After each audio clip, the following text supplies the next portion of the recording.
ndadzoka zvakare nedzimwe nhau dzikurisa kutaura ndikuta kudai nyaya yakambonetsa kumashure eko inhau yemunhu wamwari muprofita wakataura chiprofita chekuti zvamwari tisikadi kureva nhema handina kuoneswa pamweya asi ndarota zviroto zvandaita ndezvekuti ndarota Delicious achifa ndozvavakatara palive stream yavo iyoyo vaita kana kuti paclip iyoyo vadira kuti ndarota ikira achifa pepe ngati munamatire vanhu vakatenga kupopota matiudzirei pano manganifanira kumudza kuseri you should have prayed mega vamwe vakati no vakacheka zvino isusu tinoentertainwa nani hakuna zvakadero vamwe vakati matanga munhu wamwari Javha pese panorira munhu muda kutohakira ipapo you want to be connected nemunhu iyeye chete zisingatomboiti why would you do that? I'm thinking what is happening? I don't know.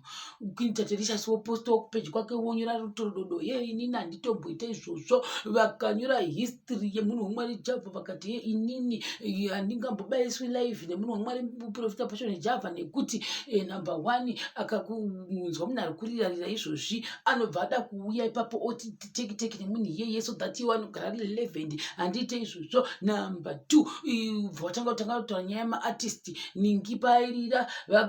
for example Enzo paakarira paya arira Enzo uya paakangouya zvakangoti bombombo ndobva vaenda kuna chikomana Jamaster zvikazi chikomana Jamaster pachakarira zvekurira zvekusvika pakusvika ata jikichani fly kick pastage munhu wakarwa fly kick nekuda kwekuti wanga ari connected nemunhu wamwari Javha iko zvinoripi uyu bombombo vakapedza vakaenda kuna iyeyu wedu chibabababa zvikabva vakaenda kuna munhu wamwari anonzani DJ Tawasa DJ Vandana vanalevels chilsport zvese zvakakonectwa ipapo paise iyaiya but ndakazoona vakazoita live ndofunga vakazoti kani chekaendeza kuona kuti normally kunitataita kuti nandichiri live mahara inofanira kudii Chelete inofanira kubuda saka kuda pamwana pane akazobudisa Chelete kuti itai live ndobva vaita live asi live yakunitata ndikura nema isingaonekwi pane vashodekani nekuti yange yakazara zvako obviously deep chi language yo vachipopura vachidii saka vamwe vakati pamwe zvaunenge vachoda munhu wamwari Javha izvi matoatuka matoaita chichi live iyoyo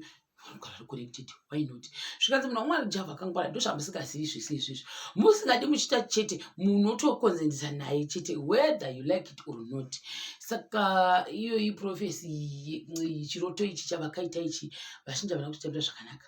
vakati kana hakuna zvakadero anoda kuti jaira what saka manje pakazotiwa iyi nikirikini yabva kuitwa live stream yachikomana DJ Towers naye munhu wamwari Prophet Javha vanhu vakati no uri kunisa nemunhu nariro toda iwewo fair munhu wamwari live pakona apa iwe apapa nakuintate fair sikweya ndozvatiri kuda izvozvo then tozoti munhu oyaisa kugona kutyeka makosa kugona kutaura then I don't know kuti shwa munhu wamwari wangauya apa nakuintate uya apa vanotanga kutaura I have no idea. Saka ndozvangu zvananda ngoenda zvimukati mevhidhiyo ino chakubata zvakare pachikapi chotevera.